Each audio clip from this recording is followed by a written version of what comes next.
Oh, it's so beautiful. It's so beautiful. Cue the Star Trek music. I see trees of green. Oh, no. It's very similar, though, to that. Hey, everybody. It's Star Trek Really Late Night for us, 11:30 on the East Coast. Star Trek Late Night live for the first time, coming off my other big channel. I call it a big channel. It's a smaller channel, but it's still pretty big. And we came over here to do this. We're going to do the spoilers right up front. This is for episode 1. Now, I already did my review a couple of times. I've given my thoughts quite a few times now on the channel already, to be honest. But I'm here with Luke Rojas. Luke has the evil Star Wars character name. That's not good. Yes. Well, also, you haven't really given an in-depth review, more of a, first reaction. Like, I thought it was great, but kind of. Not really. I wasn't sure. And honestly, I gave that review after seeing it once. But now I've seen it. This is crazy. I've seen it 6 times. Jesus. You saw it with Leah? I'm insane. I saw it with Leah, my wife, once. And then I watched it 5 times after that myself. It sounded like those were separate people. Leah, my wife. Yes, I have 2 wives. That'd be the dream. No, it wouldn't. Actually, it'd be a nightmare. Oh, my God. That'd be crazy. 2 people to beat you up. Yeah. 2 people to lambaste me. You know, it's been a long time since I've done a live stream where there was only like 2 people watching. Isn't that weird? Like, it's because it's such a small channel. But no, people will eventually come.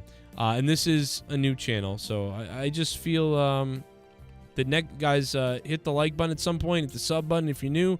Do all that stuff to support my brand new, smaller channel. Because I feel weird after my other channel. 70,000 subs, and this one has 300-something subs. So we're, you talk about starting from scratch, Luke. Yeah, this really tried to...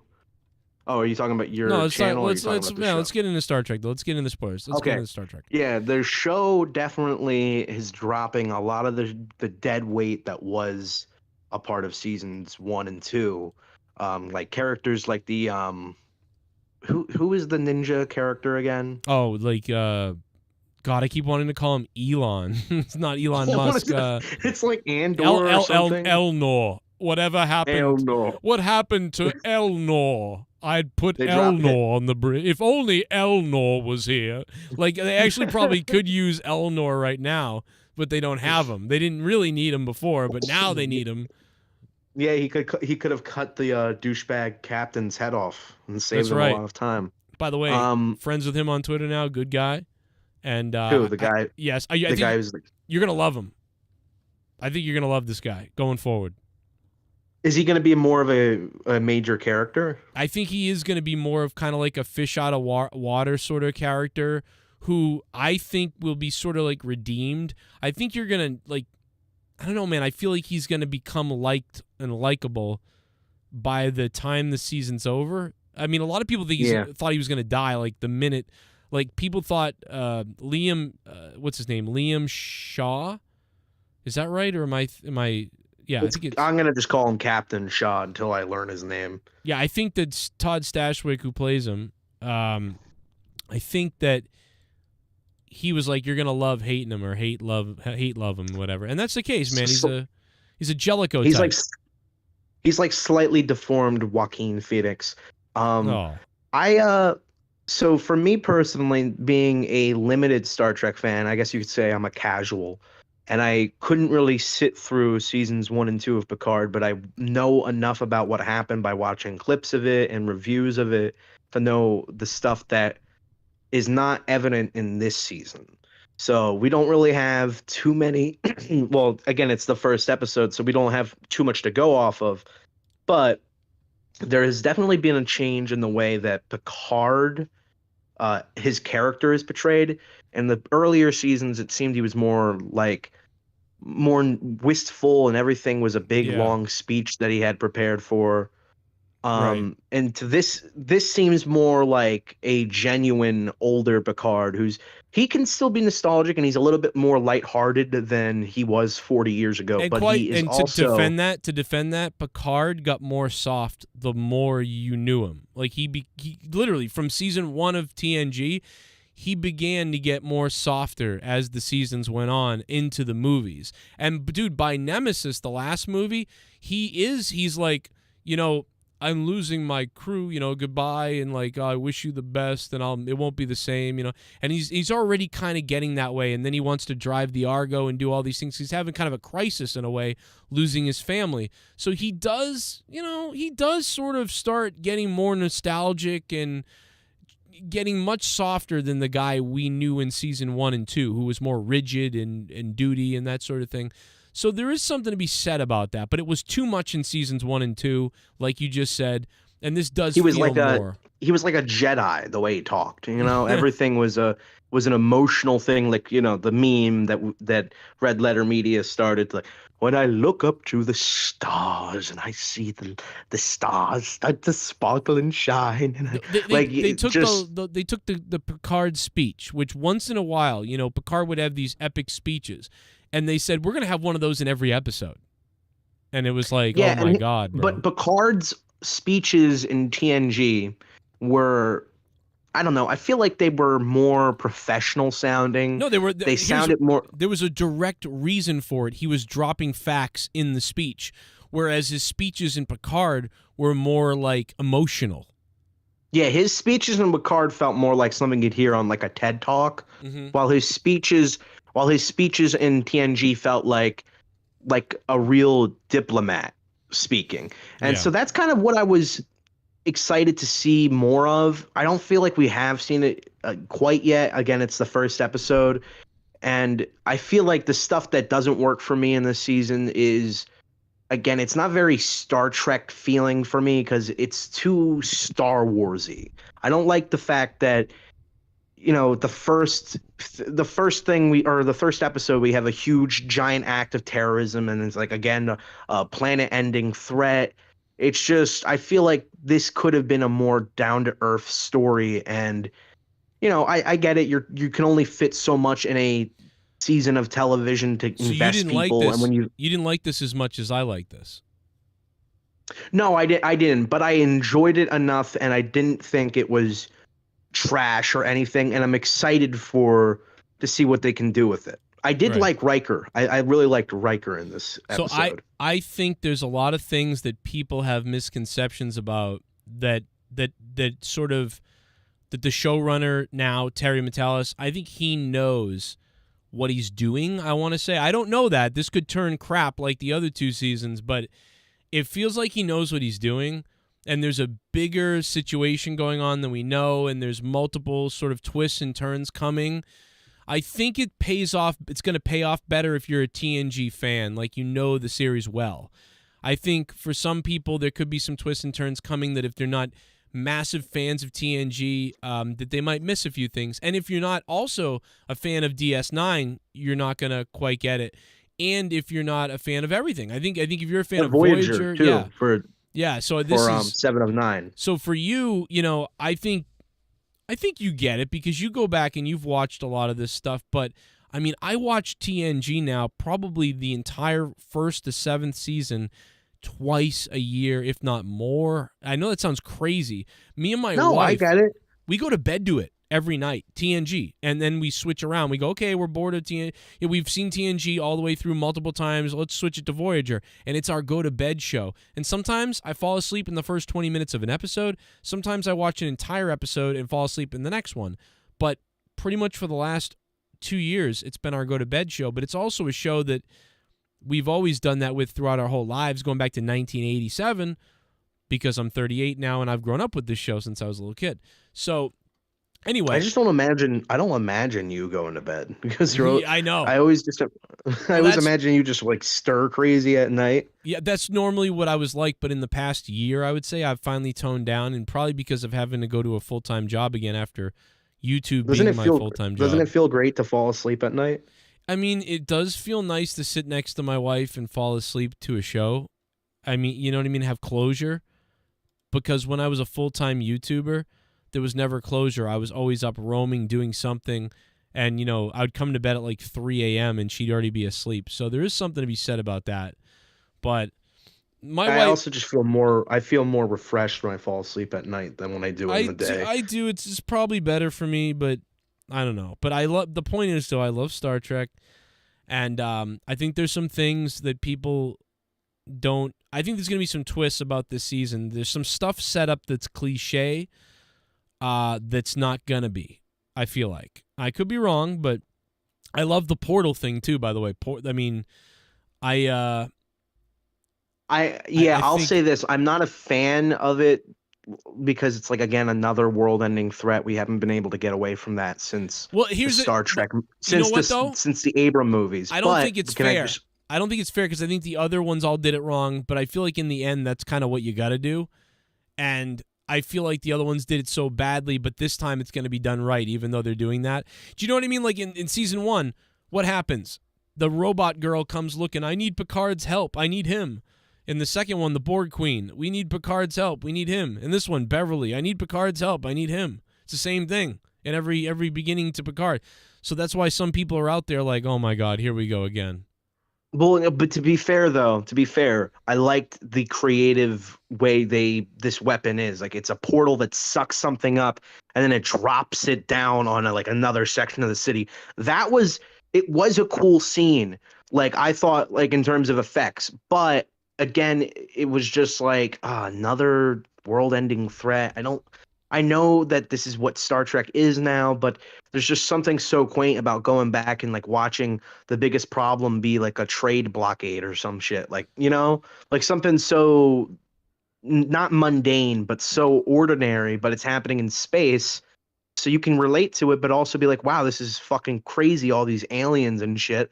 But anyway, I think I think it's how you tell it. I think that because you think let's think about it, right? Star Trek 1, it's the Voyager is coming towards the Earth. It's going to destroy the Earth. So there's that. That's world ending kind of. Star Trek 2 is Wrath of Khan. That's just a personal vendetta. Star Trek 3 is still, I think, Star Trek 3 is different. Star Trek 3 is, about family and conflict. Whereas, and then 4 is the whales, and that's world ending because they're going to destroy the planet if we don't save the whales. So like, I guess I'm thinking more of just the show. Again, this is also a show. Yeah, and they did that on the show. There's world ending show episodes. There were, but they were like it wasn't like every episode was. Yeah. You know what I mean? There was plenty of episodes where the problem was a moral dilemma that Picard had to get through. It wasn't like every episode was, oh, someone's going to destroy the galaxy with the stones of time. We don't know if that's it, though. We still don't know if that's what's going on here because it's not like anybody yet has really threatened the world yet. So far, we've seen... She said it. Raffi, the worst character ever, said it. No, I know she said that, but it may not be that still. She may just think that that's what's going on. By the way, wasn't that like that scene with her in the bar? Like, I don't know, like they introduced like this thing where she like gives funds to him, to this green alien that doesn't look like he belongs in Star Trek. He's an Orion. Yeah, he looks like something he looks like he sees something in Alien. But Orion is like one of the oldest, like that's like one of the most Star Trek aliens. Really? Yeah, because in the he's from like in the original. Oh, he's from the original. The Orions are from the original series, and Orion slave girls from the original series. And they're in Enterprise. Yeah, I mean, that's fine. Listen, there's a lot of people that watch these shows like you, a bit casual. They miss some things, and that's one of them. Orions are very prominent. You know, they're always known about. So no, the Orions appear in almost every Star Trek. However, I think the Star Trek you're the most familiar with is TNG. Is that right? Yes, that's the one I really watched the most. That and Voyager. They barely. I don't even know. They almost don't appear or they don't appear in TNG, Orions. So that's why you don't know the Orions. They're in Enterprise, the original series. I think they're in Voyager maybe not in Voyager, and they're in Deep Space Nine for a second, I believe, but they're not, and they're in, so they're not really in, they're in Strange New Worlds, and so They might have been in. They might. I've only seen, again, I've seen a lot of TNG, and I've seen enough of. I've seen a good bit of Voyager too. Yeah. But I don't know everything about them. Like I'm not like a fucking. You're like a Wikipedia about it in your mind. And they're like, no, actually, that's a subclass of alien that. Like I don't fucking know. So, but what I was saying was that the weird machine that he pulls out to transfer funds to his account has this like message that goes transfer completed, and they're all supposed to be like acting like I don't know, they're supposed to be acting like nobody knows what they're talking about or whatever, and they're trying to act subtle. Well, but then it they was have really this funny. There's a guy who was doing a review on this, and he cracked me up because he went into her when she kind of went off to the side to open the communicator, and he like ripped on her, and it was really funny. I got to find this guy's review because it cracked me up. He was like, "I'm just gonna go in front of everyone. I work for Starfleet." Ah, it was really. But funny. it also looks less efficient. Like the thing that she used to transfer money to his account or whatever. It seems less efficient than like Cash App or something today. You know what I mean? Like Yeah. You don't need a giant device that's specific for your bank funds. Well, yeah, I know. Listen, I'm not picking that apart, but you got a good point. It's but you know what though, if they did too much futuristic stuff, then people would complain it doesn't look enough like Star Trek. So it's weird. It's a fine balance. It doesn't look like Star Trek. It looks like fucking Battlestar Galactica now.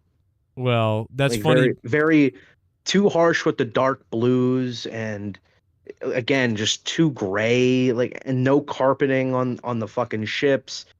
Like the original, or not the original, but the Enterprise always looked like something that you would want to be on. Yeah. It looked like it did kind of look like a luxury class cruise ship, because again, it wasn't just the crew on that ship. There was also, weren't they transporting civilians as well? Yes, the families living on the ship. Yeah, so you wanted to make it look more comfortable and hospitable. If everything looked like a fucking stainless steel, fucking darkly lit shit, like, yeah. Oh my god, it looks depressing. More like, it looks like, it actually looks like the future after Enterprise, because Enterprise looked a lot like that. Because Enterprise was trying to make a submarine look like to make it look smaller up against how TNG was going to look. So on Enterprise, they really made it look gray and submarine like on purpose. And it makes more sense why it would be more gray and like submarine more like back then, because wasn't there? They were just beginning to. They just got go out into space, and they were trying to make it. That was also. Sorry, I was also going to say that's when they started their war with the Klingons, right? Or no, not the Klingons. They had a war. Wasn't it they had a war with the Romulans before their war with the Klingons? Yeah. Yes. Yeah, I know what you're saying. Yeah, that was before TOS. And then they really didn't see the Romulans again for a long time. But we should probably get back to this. Let's get back to Anyway, Picard. Yes. So again, Raffi, the worst character. Kind of wish she died. Her acting is atrocious because she just plays like, she always plays fanatic, crazy addict. Yeah, which I just don't think fits for someone who's supposed to be a Starfleet officer. Well, I think listen, season 1 and 2, the characters were all just atrocious, almost all of them. And my wife hates Raffi. I like Michelle Hurd. I like the actress. But my wife can't stand her or any of the people from the first 2 seasons. So she's like, are they going to kill her? Can she, I want her to die. Like, but I think Michelle Hurd's Raffi is, honestly, this was the best she's been. I like just because I feel like it's the best she's been, but I know what you're saying. I don't like her either, but I feel just like overacting. I think she's going to help here, though. I think her being in this season is going to help a little bit. However, every time they cut to her, I was like, oh no, like go back to the other people. Don't cut away. Also, how is 7 of 9 a commander when literally like a few years prior to this, she was like a murderous vigilante. Like Yeah, I don't know. You would think I don't get that you'd think either. the Federation would not Do you would know what the not answer? be approving of that. Here's the answer. Because when we saw her in Picard, you were like, "Why isn't she in Starfleet? Why is she a weird ranger? What is this?" And now it's like, how could she be a commander? Because, dude, it all contradicts itself. So what you do is you pretend season 1 and 2 didn't happen. That's all you do. And you pretend some of the stuff that happened in the movies didn't happen. Maybe, but like and then you pretend anything that irks you about how a story was written, just pretend it didn't happen, and our story works. Yeah, that's basically what I'm doing. I'm literally, because listen, here's the deal. If this season continues to be good enough and get better and whatever else, I will buy this on Blu-ray, and I will put it right after Star Trek Nemesis. It'll be Star Trek Nemesis. Why will you buy it on Blu-ray? Because if I love it that much, I'll pop it in my Blu-ray player to watch it on Blu-ray. I will absolutely put this as the next movie if it's good. I would just watch this after the series because I heard aren't the rest of the Next Generation movies kind of just bland? Okay, so no, I don't want to go get into all the movies because I'll go through them all, but they're all a little bit weird. Like Generations has major plot things and some weird stuff that happened, but I still love the movie because it's nostalgic for me. First Contact is considered to be the best one, but it's kind of a little ridiculous. They're all out of character at times, but it's generally warm-hearted, and I do like it. Insurrection is a little bit boring. It's almost like a long episode, but it's probably the most like the series. Star Trek Nemesis is just too downer and sad, but I think they're the most in character in Star Trek Nemesis, even though it's like a sad downer. Yeah, so this should have just been, I feel like, a movie. I think if Picard never happened as a series and was just a movie. Well, this is going to be a movie, essentially. That's really what it is. Yeah, but I don't know why it needs to be a series. You know what I mean? Because they had the 3-year contract, and they had to make a third one, and they put someone in charge of it. And Terry Matalas said, well, I'm going to do like what I would do with a movie.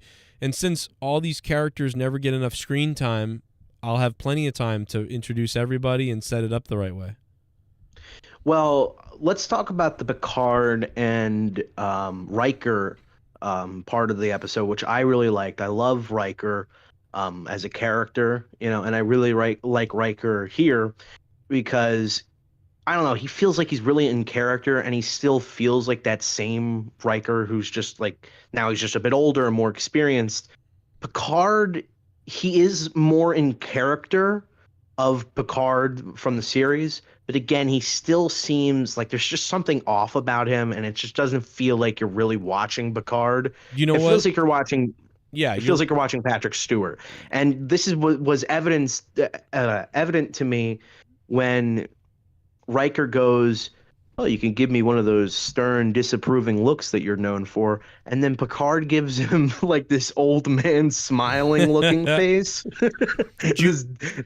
And Riker goes, "That's the one I'm talking about." I'm like, "What are you talking about? He looks like he's smiling." And then I noticed that that's like Picard's base reaction to everything is this old dumbass retard look. Like, he's got his mouth always kind of open. Like he always looks confused. So and again, that's also like when the douchebag frickin' Captain Shaw, he's being an asshole to them. I would have loved it if the Picard from the series was there, because that he would outsmart him and outwit him with his intelligence, and he would make the guy look like a dumbass without having to do some like, oh, we stole his ship or whatever. But you're not going to get that with this Picard because he's 175 years old. And he doesn't know where he is, and he's like, "Where's my pudding? I don't know what I'm doing here." I will defend it in the way that, and I know that it's not necessarily set in stone what's going to happen, but in Star Trek: All Good Things, the last episode of the series, Picard is an old guy, and he kind of acts like this. He's he even gets upset at Geordi. Geordi's like, hey, you know, he's like, you don't believe me, Geordi. And he's like, I'm not a damn infidel. Like, and so it's funny because he actually is like that now. Maybe not as animated, but slower talking and stuff. But he is kind of like that. He really is. Also, notice that they didn't spend too much time dwelling on the Borg thing. Like, Riker brings up, like, when you were incapacitated, we had a virus on the ship, and Picard's like, incapacitated? And they give each other a look, and he's like, oh, Locutus. Okay, yeah. In the prior episode or seasons, that would have been, oh, no, Locutus, I can't think about it anymore. No, he would have been like, those days on the, like, I would stay. He would just go into like whatever, too much dialogue about nothing. They get to the point in a lot of this. They're getting going, and getting to the point. I know it was a very fast 50 minutes.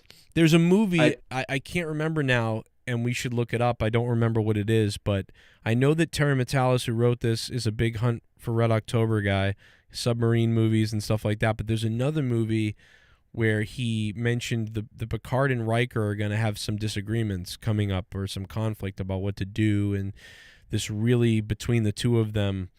And I don't remember the movie that he brought up to reference that, but I'll figure it out later and tell you. But it's going to get interesting, and I believe from what I've heard.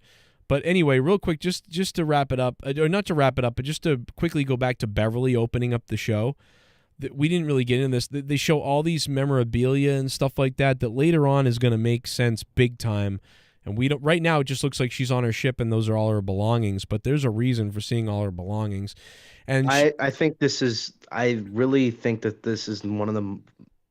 Like, I know this doesn't have anything to do with the story or whatever, or even the show, but it makes me literally laugh so hard thinking about how Beverly Crusher is in the show, but Will Wheaton will not be in the show. Right, that we know of, yeah.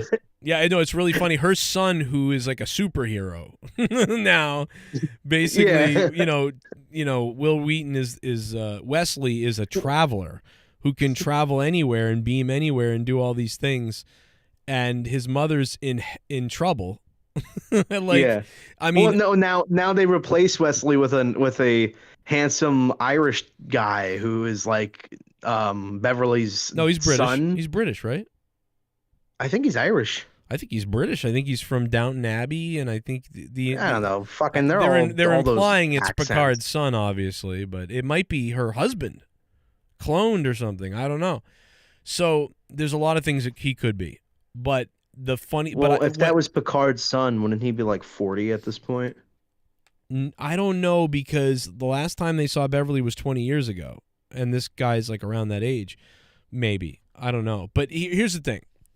I don't know what it is, and I don't know what's going on there, and I'm not looking too deep into it. I know something's up. There's going to be some kind of twist with this kid, or a younger guy. But I think it is weird that Will Wheaton Wesley is a traveler, and she calls for Picard, but her son could literally beam up and show up and help her. Is he a superhero, really? I hope that's addressed later. Like, I'm hoping that they maybe address that, because if they don't, it's kind of like... I hope they don't. I hope they shit on Wesley. He's not even there. Oh, my God. Well, there's no Q to help anymore. Just say Wesley is like a piece of shit and he was annoying. Oh, he was super geeky and lame. And then, like, Will Wheaton has to review each episode on those Well, he shows panel. Up for season 2, to spoil you. He shows up in season 2. He does? Yeah, when? At the end. Well, you probably stopped watching by this time because you didn't want to off yourself. But at the end of season 2 of Picard, Wesley shows up and grabs the girl and is like, you can be a traveler too, and come join me. And then they beam away. Like, wow, I didn't even know that he showed up. It's for like holy 10 crap. seconds, but it's very they weird. Must have done that. They must have done that like while he was filming his Star Trek panel. They're like, okay, we're gonna film a scene. And they put like a green screen in the bathroom, and they filmed it real quick. you have literally 10 seconds to get the scene right. If you don't, we're leaving. Okay, guys. Yeah, no, that's. I felt bad for Will Wheaton in a way, although he's I don't. crazy. He's a little dweeby SJW. He is a little crazy. Cocksucker. Oh, I think he's a damaged individual, and I want to give him a hug. Will Wheaton, if you're listening, When's he I want to damaged give you a hug. From his, I don't know, Was he from molested? growing up. I don't know. Something's up with him, though, for sure. He should have been the dead body in Stand By Me. Oh, he was great in that. Will Wheaton, I still love you. I'll give you a hug if you're out there. I grew up watching you. I love you. I pretended I was Wesley when I was a little kid. I was like, like he was the one I related to, which is Gene. You know, that's what Gene wanted. Gene was like, I want to put a kid on the bridge so people can identify. I did. I was like, oh, I could be on the bridge, and so it worked. I was a kid, like I could be on the bridge like Wesley. So I get it. I like Will Wheaton, but he is crazy. He's crazy. I don't know. They were trying to make him seem like the one you're supposed to sympathize with, but all the other members of the crew just seemed annoyed by him. You know what I mean? Like even Jordy did not seem like he liked him. Right. He was like, Wes, what are you doing? Wes, come on, stop. And again, Jordy is like one of the more lighthearted characters, and he just did not seem like he had the time for him.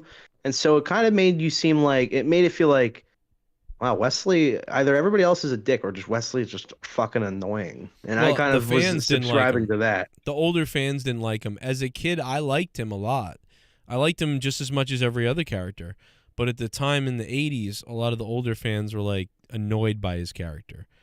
I wasn't, though. I didn't particularly like him either. I just thought he was kind of a wet blanket of a character. Well, also you're older too, and I was young, so maybe it's imprinted in me that like No, when I started watching it, I was like probably like 16. No, but I was dude, I was probably 6. Probably younger when I first saw episodes of it, but I was 6. Didn't really sit down and watch it.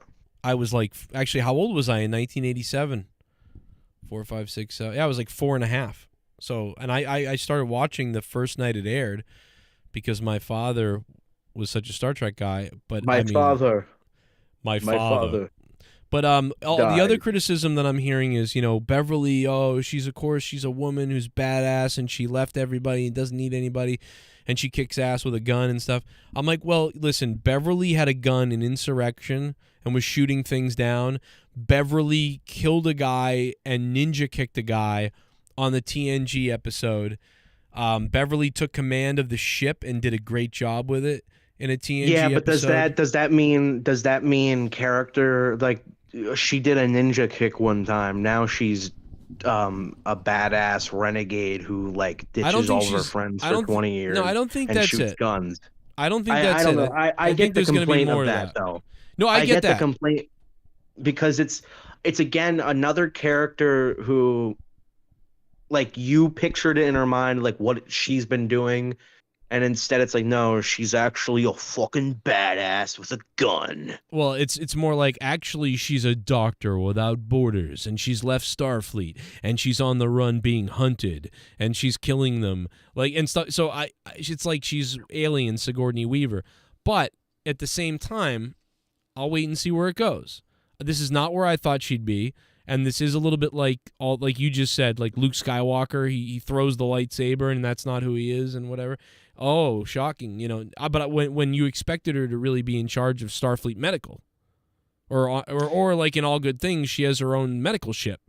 I think it wouldn't be as bad if characters like 7 of 9 weren't already like completely changed. Like, and again, 7 of 9, I like her. I think she's a good actor too, and I do think that the character we see in this show isn't too bad either. But at the same time, it's not really 7 of 9. Like 7 of 9 does not talk like that. She's like saying, "Oh, I got to take shit from Shaw." Like, yeah. Again, too much of casual speak is that the right word to use for it? Where it's like people are not talking like they should be talking in the Star Trek universe. Instead, they're talking like Battlestar Galactica. A regular movie. Yeah, like it's too like, oh man, I'm not gonna deal with this shit from Federation Starfleet officer. Like, it doesn't feel like the way characters are supposed to talk, because especially on the bridge of a fucking massive space station, you would think that they'd be a little bit more professional. It's not sounding. that. It's not that it's a massive space station. There's plenty sci-fi shows with massive space stations. People say F-bombs. What's the problem with it is this is Gene Roddenberry's Star Trek. And that shouldn't be. Yeah, you're right. You're right about that. It's Gene Roddenberry's Star Trek. I guess I was losing the plot.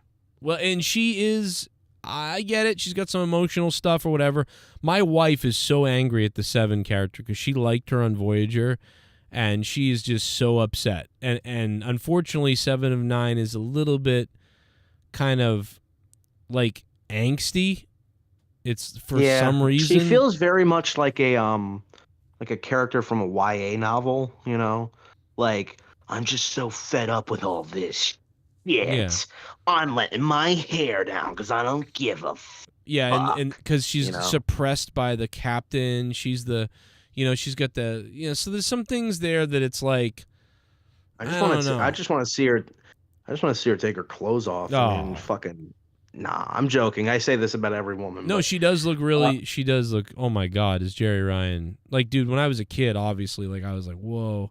I was a 16-year-old looking. I like at Jerry her long Ryan. hair. I like her long hair. She looks more MILF-like, but. Mm-hmm. I told my wife, I was like, yeah, you're that type. That's what I think. That's like, and Leah was like, what the hell's wrong with you? I'm like, I don't know. Just do that. You should get Leah to dress up like 7 of 9 for Halloween. That's a great point. I should get her in something.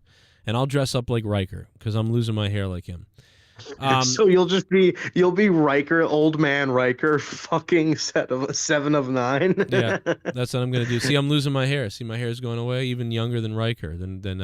But no. So anyway, the Beverly being badass doesn't bother me because she's forced to do it.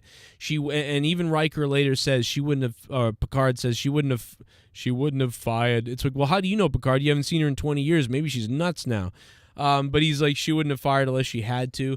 I love that when Riker and Picard get on the, and I know we're skipping all over the place here, but when they get on the ship to find Beverly, that Riker calls him captain by accident. He's like, captain over here. He's like, oh, sorry, old habits and whatever. I love that. He still refers to him as number 1.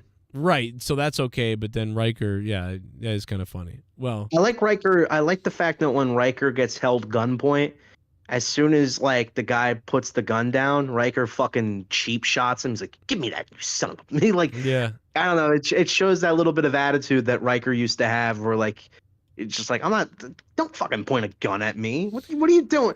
And that again, Riker was, in terms of character, I think he was the best in this episode because you really felt like, wow, that's Riker. Picard doesn't really feel too much like Picard. He has elements of him, especially when he was like, I think I'm going to give this painting to Geordi. He'd like it. But that, and like he was not really too. Why is Geordi working in a museum? That's weird. Again, there's what if Starfleet now is like it hates disabled people? No, because. Well, they might. I mean, because he had blind fucks working. Well, he had the implants in his eyes, so they were like, "Oh, that's cybernetic-y stuff." No, but I think they got rid of that. They got rid of the visor. Riker was always supposed to be Kirk. Like that was the whole point usually of him, and so he was always supposed to be the more Kirk-like one. And so he still is. It's amazing that this is. It reminds me of Riker right now. It does remind me a little bit of Kirk. From like when Kirk was in, the undiscovered country and Generations, but Riker is still his own person, so he's not. Isn't it funny that Riker also looks a lot like Kirk, and like even now as an older person, Riker still has that or I guess Jonathan Frakes has William Shatner's type of old person build, where like, God damn it, it's Frakes. Franks, whatever. Frakes. There's no N. Frakes. Well, anyway. They're both fat old people when they were skinny and lean. But you know what? I don't know, man. You know what? Character. I saw Frakes on a podcast the other day, and he looked pretty good. He lost a lot of weight for this. No, he looks lovable now. That's what I mean. Like more of like. What the hell? Shut the fuck up. I mean, listen, I'll go down on him. No, he's way taller than Shatner. Like, dude, if he stands next to Shatner looks now like a little like Humpty Dumpty. And Frakes looks like a towering man still. It's like 6'4" or something. I think even I still feel like the action, from what little we've seen of it, I still feel like it's not.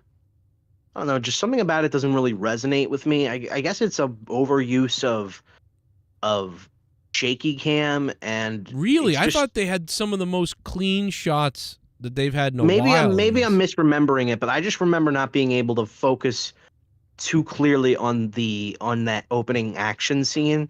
And again, it might have been just the lighting, which was just so dark, and that really, I know you brought up. They're also doing action sequences with 70-year-old people. Well, yeah, obviously, but I mean, then again, that's their fault for writing it. I can't believe Gates though. Gates looks amazing.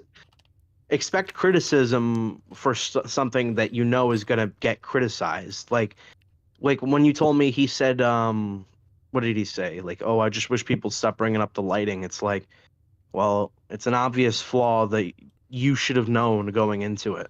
I don't think they saw it as a flaw, though. I think they purposely wanted that look.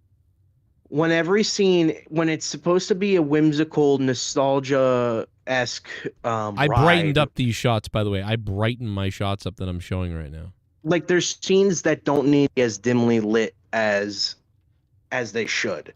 Like the scene where Riker and Picard are flying to that ship. That could have easily been a little bit more lit up and like brighter, because the tone of that scene wasn't dark. So there was no reason for the environment they were in to be so dark, Yeah, no, I agree with you. I think some people are getting too hung up on the darkness now at this point. Listen, this is what it's going to look like. So at this point, this is what it looks like. You're going to have to deal with it. I feel like I would trip and fall a lot in these ships. Yeah, someone's going to die on the bridge because they can't see where the fuck they're walking. I feel the same. Like, it would be funny if 7 of 9, like as she's triumphantly walking away, she like falls and really hurts herself. She's like, yeah, dude, that's a dangerous. God fucking damn it! The bridge is dangerous, bro. You can't see shit. There's no rails anymore. I like the halls. I think the halls are fairly lit up well. I just don't know why the I don't know. I'm not going to harp on it. My criticisms are very simple. I have very simple criticisms, and none of them have to do with the story or mostly the writing for the most part. But the swearing, I don't understand why there's so much swearing. It's not as bad as the first episode where they used it, but I don't understand the swearing. And it's a little too dark.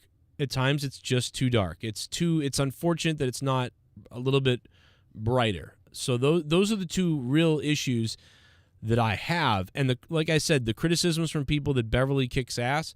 She kicked ass in the show, and she's well-rounded commander. Listen, this she's always been good like this. And why has she been missing for 20 years? That's my issue too. I don't believe in my head yet. I still don't believe yet until you explain why. I don't buy the Beverly Crusher just left everyone and wouldn't respond to anyone for 20 years. It's the same way that Egon left in Ghostbusters and he went to the farm and had to fight Gozer by himself, and he never said, no, listen guys, seriously, like you know what I mean? Like they all hated him all of a sudden. Like Egon was nuts. And it's like, I don't buy, even though I love that movie. Why wouldn't she, if there's something that was really that big of a problem, why wouldn't she tell Picard? Why wouldn't she tell Riker? Why wouldn't she go to any of these people? Why is she only now going to Picard? Oh, like it's a last ditch effort. Like, okay, I guess I have to go to him.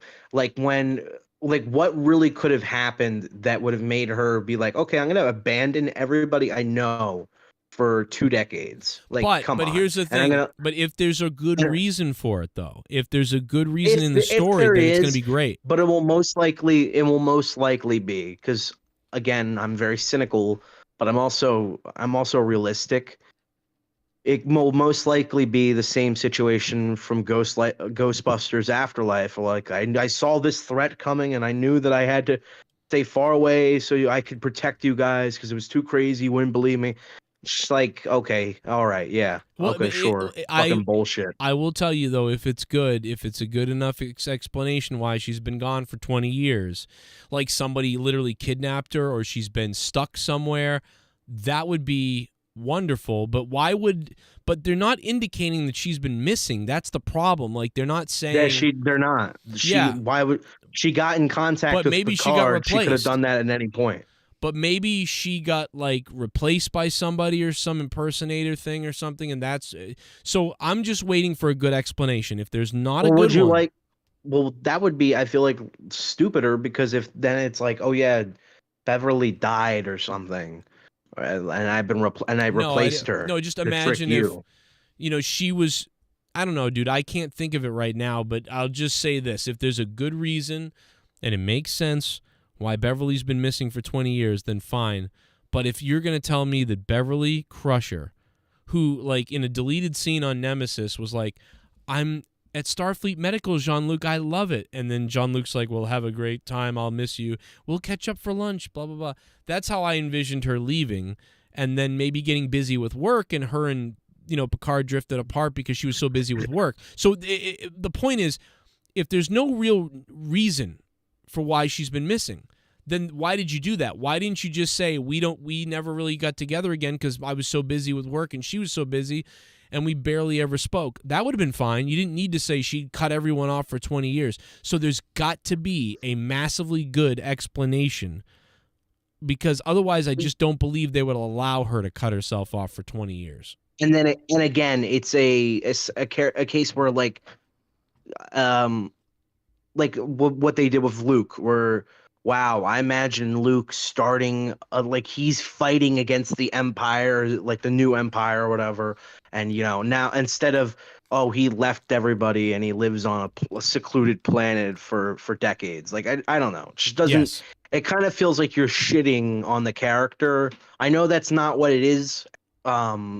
Right now, we don't really know. It could be a good explanation, but still, it's like, when you finish watching even just the series, and not maybe you didn't even watch the movies, when you finish just watching the series, it's like, okay, well, I want to imagine that all these characters get to do their own thing, and they live peaceful lives or whatever, and then it leads into this. And instead, it's, oh, she fucking left for 20 years because of some bullshit, and 7 of 9 now is like a murderous vigilante lesbian. Well, that's season 2. This is, what I mean? Like I said, I'm literally, they don't exist to me. Season 1 and 2 don't exist. I will not. Well, they should. They shouldn't. Joe, you can't just ignore. No, I'm ignoring seasons. Because if it's season 3, bro, it's season 3, and they're still having some continuation of the fact that there's characters from that show or from those seasons that are still in it. No, I know that, but it's like it really. They can try to shed.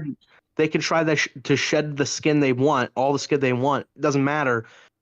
It's still connected. And I know it is a bit, but I know that there's nothing they can do about that. But I'm telling you that when you look at it, you're really not going to need to know much. The only thing you need to know is that Riker lost his son, and that Raffi's a drug addict. Those are the only 2 things that I've really come to find from people have told me that you really need to know about. It'd be funny if Raffi just disappears and like her whole story is forgotten about because the guy who, what's his name, Terry Metalis or whatever, like while he was making it, he just like forgot that she existed. Like, oh shit.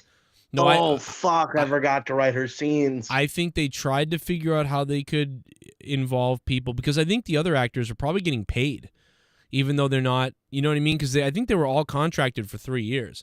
So those other actresses and actors are probably getting paid, and they decided just not to use them because it didn't work. But I think he found a way. Orla Braley or whatever her name is at the beginning. Hey, how you doing? Goodbye. She's like, I'll meet you at a bar somewhere, Jean-Luc. Okay, whatever, get out of here. And Raffi, I think they figured out something to do with her. So I think she's the lucky one that, because I like the blonde chick. I thought she was cute. Oh, yeah, with the Scott Pilgrim girl? I liked her a lot more than I liked Raffi. Yeah, but she was a murderer. Yeah, and Raffi's a fucking cunt. Oh. But a lot of people really hate Raffi, dude. Listen, I don't like her either. But she's the preachy character. That's why. I know. I can't stand her either. I can't stand her either. The soapbox character that every fucking show now needs. I'm gonna start yelling at you and yelling at you about this and that. And, yeah, I know what you're saying. But it's weird that those characters who like talk down to people are the ones that are presented as like, oh, I love that girl. Oh man, we're such good friends. You know, John Luke, you're just a fucking white piece of shit asshole who fucking rich and ass. You're a fucking piece of shit rich asshole. I loved Raffi. She's such a great, kind woman. We've been friends forever. Raffi, what's that, JL, you asshole idiot, JL? She doesn't. Oh, JL. Oh, she doesn't even call me the right name. I swear to God, I hear her say JL one time and stab myself. But no, dude. My wife lost it when she heard that. But anyway, I know we keep doing this thing where we're going back and talking about old stuff. It's actually making me mad now because we're not talking about this. And so far, I like the opening with Beverly. I like the stuff they showed. The music is phenomenal in this. The music cues are so good. And then Orla Brayley, oh, bye. I love you, Picard. Not anymore. Goodbye. And she's off the show. So I love the meeting with Riker and Picard in the bar. We talked about that. We talked about just about everything past Raffi. I love the shots of the ships. I love the space station shots. I like the shots on the deck when they first arrive with Seven. We love the new captain. I love the new captain. He's an asshole. I like him, but I think it's a little far-fetched that a captain who's so concerned about the rules and all of this would force an admiral and another captain to sleep in bunk beds. Like, for all Picard couldn't he just file a complaint? I don't know. Well, he called their bluff. I think he called their bluff. You know what I mean? He's got orders from Starfleet and from Starfleet admirals and people like high up. And now all of a sudden comes a surprise inspection. And he probably was thinking like, surprise inspection, what the hell? And then he probably found out who was coming for the surprise inspection. And then he looked it up and he thought, this is kind of bizarre. These two guys who are so prominent in Starfleet, who have done some of the biggest and craziest missions, and all the things these two guys have done, all of a sudden they're coming here, and Picard is retired, and Riker doesn't even... I thought you were going to say Picard is retarded. No, Picard is retired, and Riker doesn't have a ship, and I haven't heard from him, and nobody has told me that they're coming. So right away, he's sort of like, I'm going to posture. And I'm gonna cold shoulder them because this is annoying and something doesn't seem right, but whatever. And I'm gonna cold shoulder them. And so he's a dick and he cold shoulders them, which is understandable because admirals and shit are always up to something weird. But then when Picard makes the mistake of saying Deep Space 4, and he's like, that's what triggers him into like, oh, this smells completely stupid. And so he. So yeah, I agree you're right. with you. I didn't look into it too much, but I also think it still is a little unrealistic. It's a little much. That he'd be making them sleep in the bunk bed, and like, again, a captain of a starship would still have some respect towards an admiral. I don't know. Maybe that's just me. It was a little bit too cartoony, and I am also kind of sick of the whole like what they should have done. And you're right. But what they should have done though is they should have said, really, those are our quarters or like whatever, and he could have been like, listen, you can go sleep it off in your little quarters until we arrive at Star Trek Day or whatever the fuck it is, or Star Trek Day, or maybe I'll give a call in to Admiral or Chancellor or whatever the fuck, whatever, and ask them exactly why you two are really here. And so that threatens them almost like, oh shit, we'll be completely exposed if that happens because no one will know why we're here. Like, and so like he could have done that to sort of be more open in a way. I also thought it was gross that they were gonna sleep in their uniforms. I'm like, ill. You're gonna be so fucking smelly and sweaty the next day. Like, yes, that's a detail that really should have been fixed, right, Luke? I mean, they could have just had Picard say, "Computer, nighttime pajamas, like size 11." Would you want to, I don't know, would you want to sleep in those fucking hot ass clothes? Because they look hot. Yeah, they do. But it's cold in space. Also, doesn't I know that was Riker's ship, the Titan, but that just always sounds like an evil, like a bad guy ship. You know what I mean? But people have been waiting to see it forever since Nemesis when they announce he's leaving the Enterprise for the Titan. Yeah, I guess. But to sort of wrap it up, because I know you have to get to bed soon. Well, there's a lot. There's so much, dude. We haven't even come close. Like, do you know who Raffi's person is? Because I knew it right away. The Red Lady? Yeah. Oh no, the person. No. The communicator who's also working for Star Trek Intelligence with her. The computer that was talking to her. No, you'll tell me. I won't spoil it then. Because Okay. I know. Well, I just know. I figured it out almost like right away. It's pretty obvious. But I won't spoil it. It's what's his name No, again? What's his name? The Samurai Ninja. Oh, it's no. Elnor. I sent a subspace message to Elnor to contact Raffi. Elnor is the Red Lady. Elnor is the red. No, so the Red Lady is Captain Garrett from yesterday's Enterprise, which is one of the best. It's not only is it a great episode of Star Trek, but it's one that begins a massive, weird parallel universe paradox kind of thing. And if you don't know what I'm talking about, you need to go watch that. Or the Red Lady is Captain Janeway. Well, they already figured out who the Red Lady is. It was Did they? It was Captain Garrett in the front of the museum, and then the museum got blown up. Holy fuck. Okay, I must have missed that part. Oh yeah, that's right. That's when she's doing the Google search. Captain Garrett is the captain on the Enterprise C that in yesterday's Enterprise gets sent back to basically die. And Tasha Yar. No, they didn't do anything. They didn't do anything with that. Remember when Raffi was looking up for who the Red Lady is, and like, okay, I know who that person is. I know who that person is, and it's like, then what if it's an event? Yes, and then at the event at the Starfleet event, the red statue of Garrett was there. And she zoomed in on it. Okay. Yeah. By the way, you know what I was thinking? What I was thinking of? What's that? Because they mentioned prior to it, like she was looking through possible answers, and one of those possible answers, like, this lady, blah blah blah, died 100-something years ago. She's like, okay, so it's not her. Then who could it be? And okay, so I must have missed that part because again, it was a Raffi. She did die that many years ago. She did die a long time ago. Look, this is one of my favorite shots. Can you see this? This is one of my favorite shots because they're now. I mean, of course, it's one of my favorite shots when you can see it because the real shot looks like this.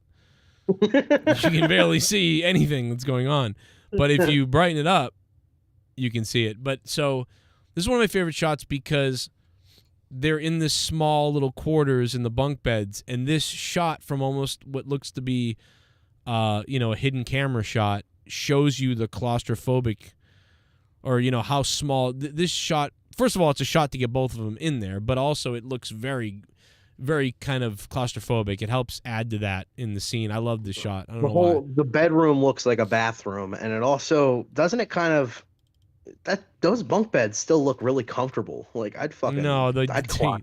I don't know, man. I mean, dude, why don't they have floating like water beds in the air by now in Starfleet? By the way. But I really wish we could have gotten Captain Picard. They look like they're comfortably, like they kind of look like they have comfortable mattresses. Like the mattresses look like they go into the bunk bed itself. Yeah. Like you see the bed that Picard's on, like he looks like he's kind of comfortable. His neck's got a good support there. Yeah. This is the Star Trek bed review show. We're gonna review all the beds that they had. Now I think Picard's bed in the original TNG show looked very comfortable. He could fuck a lot of women on that bed. Yes. You want to meet? A lot of people call me Captain Picard. Emphasis on the hard.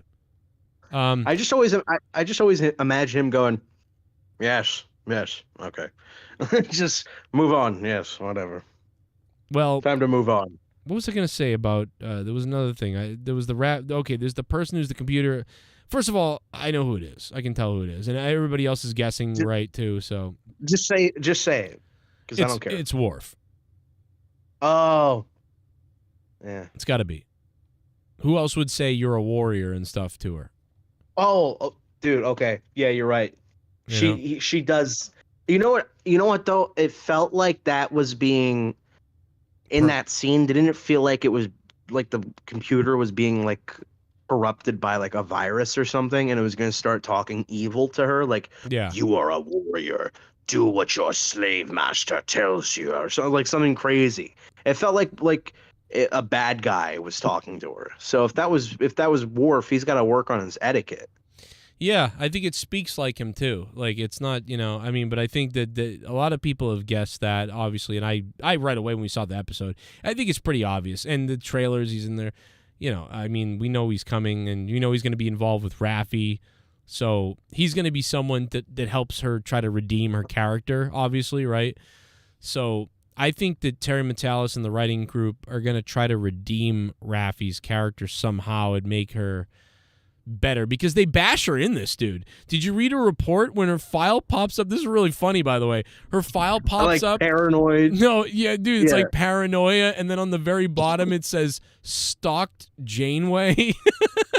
Like she did? Yeah, one of the things on her file is like stalking, and it says stalked Admiral Janeway. Like, what?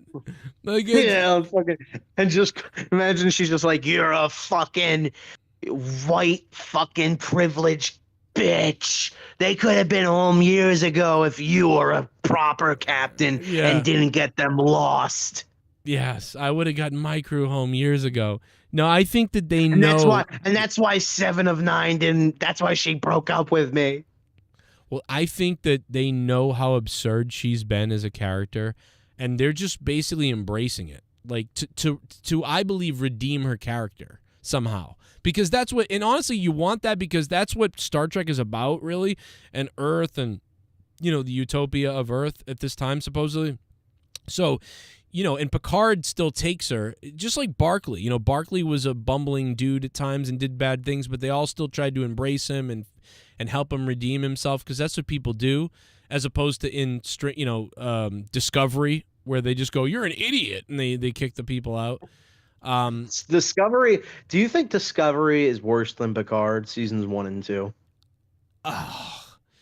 I think that it isn't. I only think Picard's worse because they're characters from a timeline that you really know, and it's devastating to see what Picard does. Where Discovery sucks, but I just pretend it doesn't exist right off the bat. I don't love any of the characters on Discovery at all. So I'm just thinking about what I'd rather watch, and I'd rather watch 2 shitty seasons of Picard than watch a show where every character is just like, I couldn't care less about them. They're kind of boring. The Michael Burnham character is just really obnoxious. I just don't like. Yeah, maybe that's, at least. Yeah, and that's where the politics are like the most prominent too. Yeah, it's the worst. But I will say, every speech is followed by people crying. They're all crying and emotional and ridiculous. The people that work on Discovery don't know Star Trek at all. They think they do or something. I don't know. They are ridiculous. Michael's just, again. It's awful. They watched an episode. They watched a season of Battlestar Galactica and confused it for Star Trek.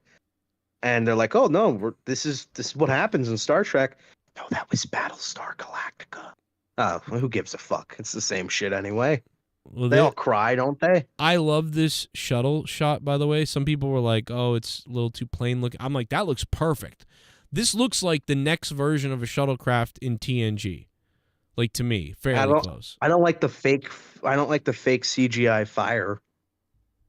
What, in the space behind them? I mean, that's not a fire, but it's like nebula. Like, looks really a gas fake. nebula or something. Looks a little bit too fake. Something you'd see from like a video game. It does look like 2005. It does look like a 2005 British sci-fi show or something, like Doctor Who from 05. Yes. Oh my God, Doctor Who. Does anybody? I don't understand how anybody likes that show. Really? It looks trash. Oh man, I loved I grew up on old Doctor Who when I was a kid. I loved it. And when they brought it back in 2005, I was all in, and I loved that season. Eccleston's Doctor, and then Tennant was pretty good, was really good. And then when Matt Smith became the Doctor, it started kind of going up and down at that point, and then after that it became this SJW car fire now, but it was What good about the guy? was that the guy from Morpheus? Um, You know what Morpheus is, right? no. Oh my God. So you don't know what the biggest meme of last year was? No, I didn't watch It's it. well, let me just say it Oh, real you mean quick. Morbius? Oh, Morbius. Sorry, yeah, it's the Isn't that same Jared shit. Leto? Isn't Jared Leto in that? Yeah. You don't Oh remember the no, whole big meme with that? it's not. It's not him though. Yeah, I don't remember it. So yeah, Morbius was it was like nobody watched it. So everybody basically started going because it was so mediocre of a movie. But like everybody was like, "Oh yeah, I watched Morbius," and it was one of the movies of all time.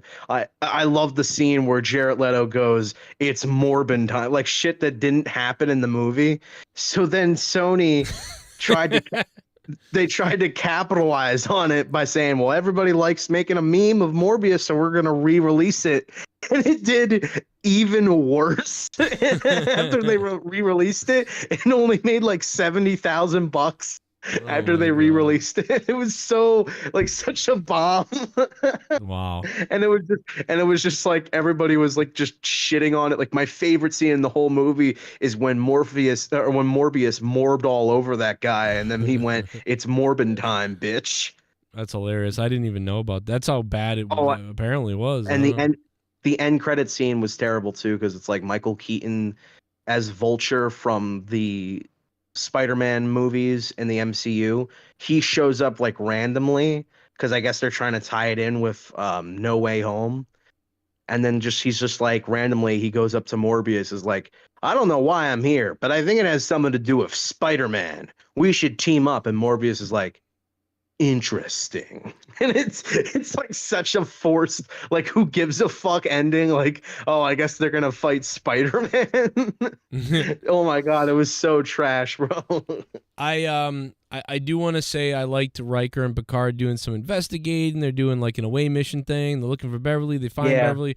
Her son shows up, or he says he's her son, and that's when he's like, "We're being hunted, and you led them here." And then we see the big shot of Vadic's, I believe, ship, and that's how the show ends. I really want to keep watching at this point, so I want to keep watching, but I'm not as enthusiastic about it as you were.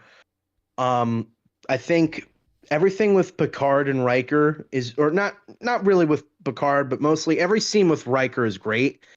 And Riker, when he's with Picard, is really interesting as well. Like I well, like their dynamic, but Riker and or Frakes and his Riker is like literally the star for sure of this. He's the MVP of this episode. and then everything else is just kind of meh to me. Like, okay, yeah, we'll see what they do. We'll see what they do. So it's not a case of like I don't like it. It's just more of a case of I'm not interested in it yet. Like it hasn't captivated me yet. Once that does happen, maybe I'll watch this first episode and enjoy it more. Um, but I have to wait for the season to truly hook me. I'm still gonna watch episode 2, and I don't know if you're gonna do a review on the second Oh yeah, episode I'm or gonna not. watch I'll them all show now. up. Dude, I've watched this 6 times now. The more I watch it, the more I start liking it more. It's very weird.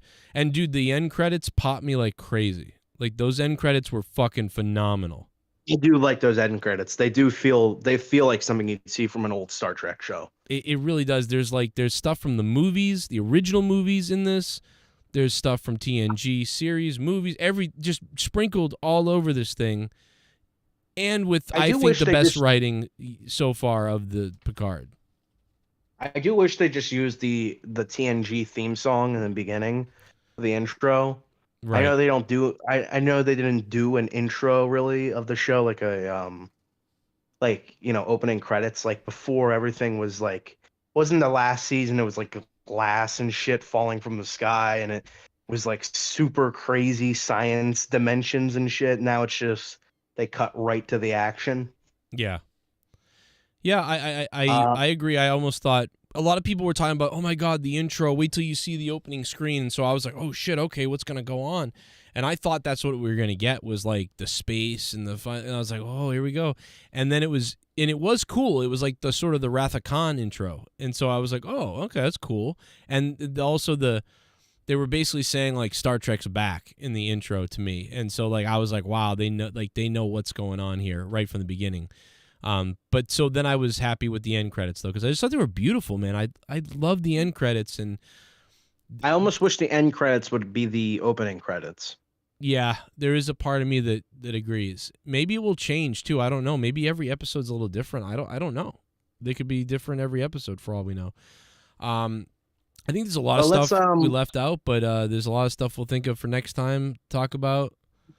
Yeah, let's kind of wrap it up only because you got to get to bed. My tooth is starting to really hurt. Mine too. I'm grabbing my face. You know what I can't help but do is like when it hurts, I keep like grinding my teeth and I'm just like trying to stop the pain. Like, ugh, I'm doing that. Makes it worse. We're doing the same thing. That's so weird, bro. It's called being poor. Oh my. You know what it's called? I really think that we have like that we're just like somehow lost brothers or something. Like like we're lost because dude, the amount of times that you've been talking about something like, oh, my ear is in so much pain this week, I'm like, dude, no way, because my ear is in pain too. That's or so weird. or you about like as I was about to get into the shower, I see your video about Biff Daddy going crazy all night, and you're about to go in the shower as well. So it's like two great minds think alike.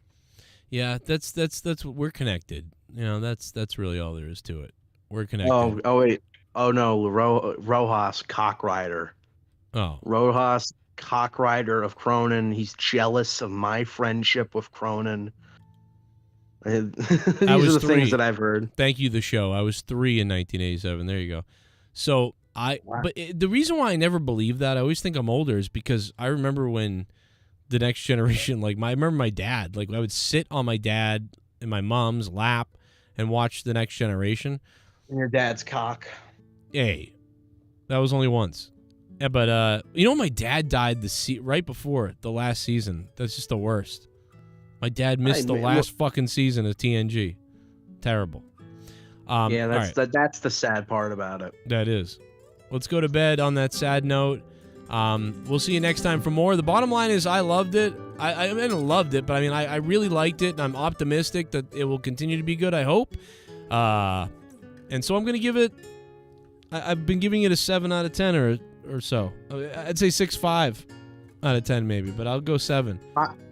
5.5 to a 6 for me. There you go. And I'm really not bad, but it's not great, and it's got room for improvement, and hopefully the season does not disappoint. Hopefully, Joe, you don't let anything block your impartialness. Hopefully, like your excitement. I hope not. I hope it's good, so I don't have to bash it. But it's right now the audience score is good. That's the best audience score so far of Picard, and a perfect score from the. And Red Letter Media didn't hate it either. And Red Letter Media kind of likes it so far. But they kind of liked, they were. I laughed so hard when they just did that scene of just like the Eleanor just. Oh my god, dude! They randomly show a clip of him showing up. I popped when I saw their video pop up that they were reviewing this. I went, oh my god, yes! I actually sent it to people. I was like right away. I was like sending it to people. Like, they did it. You gotta go check it out. I sent it right to Terry Metalis. As soon as I saw it, I was like, yo, I gotta send this to Joe. Oh, bro, all right. It's good news. Anyway, all right. Good night, man. We'll see you. Good night, dude. Good night. Good night. Good night there. I think we could have talked a lot more about a lot more things tonight, but hey, whatever. We did our best.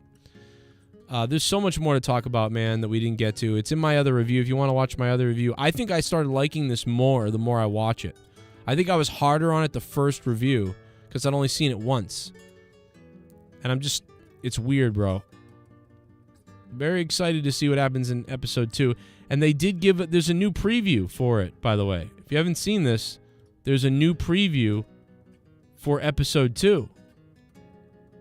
And I'm trying to see if it's here. It's kind of crazy, but they, where is it? Where is it? I think they took it off. They had it up. Let me play it for you. Anybody's still here listening to us. They did. They actually have a preview for next week or for the whole season, I think it is. And it's pretty cool. It's pretty cool. It's a trailer that no one's seen yet. I mean, they might have released it, but if they haven't, they might have put it up. I'll go take a look and see if they put it up, but yeah, I don't think they've put it up anywhere. It's just on maybe Paramount. I'm surprised someone hasn't uploaded it, because it's crazy. I'd play some of it as soon as my screen loads. It's got Geordi's in it a bit more than he has been. Worf. What up, the show? How's everybody doing, man? I hope you subscribed if you're new. I'm gonna play this as soon as my thing loads. My computer's crapping itself, so it's taking forever to load. But this trailer just popped up today on Paramount. Here it is. I think this is it. Yeah. Who is it out there? I don't know. So it's us and the boogeyman. The edge of space. No cavalry in sight. I have to keep digging. I'm with Starfleet intelligence, but they are blind to something big. Battle stations. You left the second Jean-Luc called and put half a galaxy between us. So we didn't talk about this a minute ago, but so there's Deanna kind of upset at Will. Like, hey, you left as soon as he needed your help, you were gone. So they're little conflict there that's going to get resolved, I guess. But they are blind to something big. Battle stations. You left the second Jean-Luc called and put half a galaxy between us. Are you pleased with yourself? Forcing this chaos. God damn it, Lord! This suffering.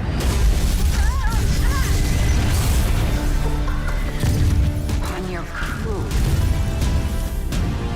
They're not your family. Yes, they are. You taught me that. Fearful be the man or beast that stands in my way. Hey, kid. Throw me one of those plasma charges. It will be what it always was. Attempts on your life. Weapons lock achieved. We need to go. The forge. Gun it.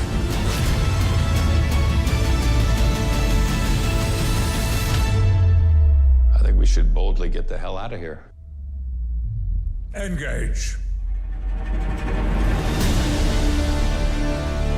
I don't know where that trailer is. I only seen that trailer at the end of episode 1, but I don't see it there now, and I haven't seen it anywhere else. I don't know if it's out for other people, other places. I thought it'd be up on YouTube, but that trailer is different, and it's interesting trailer. Talk about it next time. Thanks for being here, man. Everybody, thanks for joining us on Star Trek Late Night. It's my brand new channel, and took 10 years to get 70,000 subs on my other channel. How long will it take to get a few thousand on this one? Everybody have a good night. I liked it. I liked episode 1. I can't believe it. I hated season 1 and 2, but I really, really liked episode 1 of season 3. I think this is the best full-rounded episode yet, obviously, and I hope it gets as good or better. And if it does, then this may be the best new Star Trek we've had since a while. I'm hopeful about that. See you guys next time. Thanks for being here.